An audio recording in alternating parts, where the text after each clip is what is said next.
question that you have right now is actually a bigger deal than it seems. Which iPad Pro size is better, the 11-inch or the 12.9-inch? Let's answer it. Alright, so both different sizes have its pros and its cons. So I'm going to go ahead and tell you all the pros and all the cons of the 11-inch and all the pros and cons of the 12.9-inch. So the biggest pro on the 12.9-inch is definitely that you can actually fit a full-size keyboard on the iPad Pro. So if you're coming from a computer, for example, when you switch to the iPad Pro, it's the same keyboard because it's the same full-size keyboard from a MacBook to an iPad Pro. Another massive pro by using the 12.9-inch instead of the 11-inch is that the size just feels familiar, because if you put a piece of paper, if you put an A4 on top of the 12.9-inch, it's basically the same size. So using the Apple Pencil is such a good experience. It's a way much better experience using the 12.9-inch versus the 11-inch.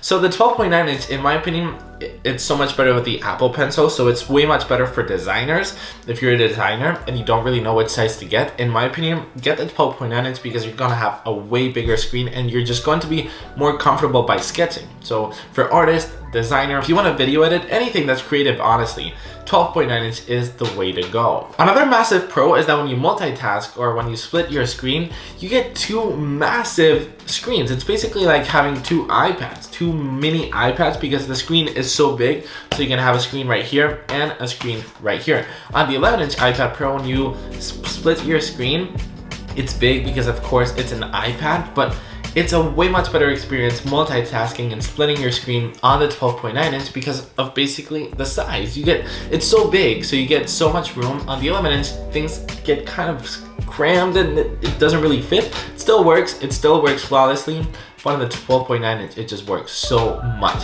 better. Alright, so if I have to tell you a couple of things that I don't necessarily like using the 12.9-inch iPad Pro, is definitely three things. It all comes down to three things. One, it's portability. The iPad Pro, the big one, it's just not really portable. It's huge, it's massive, and you just don't want to bring it everywhere because second of all, it's heavy as well. This thing is way heavier than the 11-inch. And then third of all, this thing is really expensive. I mean, not this thing. This beautiful iPad Pro. I'm sorry I called you a thing. The big iPad Pro is $200 more expensive than the 11-inch. So does the price justify what you want to do on the iPad Pro? Maybe it is, maybe it isn't. It all depends on what you want to do. So let's go ahead and move over to the 11-inch iPad Pro. What are the pros by using the smaller iPad Pro? First thing that comes to mind is that you get the same exact specs. You get the same battery, the same display, the same cameras.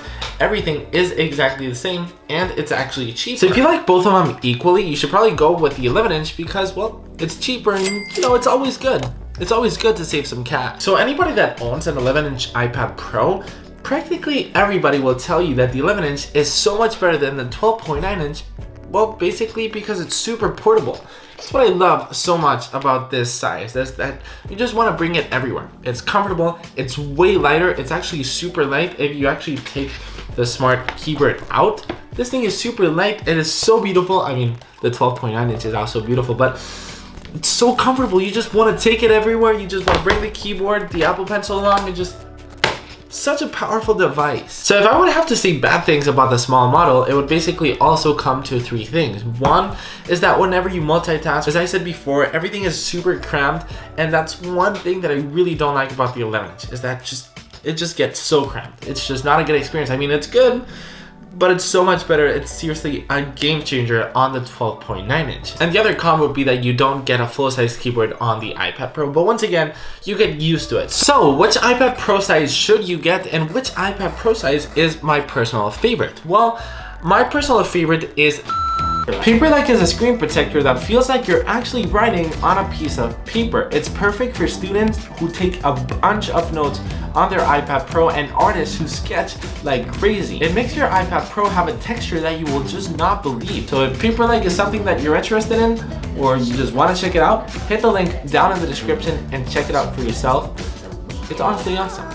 And which iPad Pro size is my personal favorite? Well, my personal favorite is the 11-inch iPad Pro, but I admit that the 12.9-inch has so much better stuff. It's just a way much better experience and so many more things than the 12.9-inch. Like watching movies on this thing is incredible, and you just get so much real estate, but how comfortable and how portable the 11-inch is, I think just how portable it is, it just beats out the 12.9 inch. Yeah, that's it. That's it for this video. Thank you so much for watching. Tell them to what they have to do, please. Like and subscribe. And they should comment what iPad Pro size do they have. Yeah. So, alright, thank you. Peace. That's life. That's life. That's what all the people say.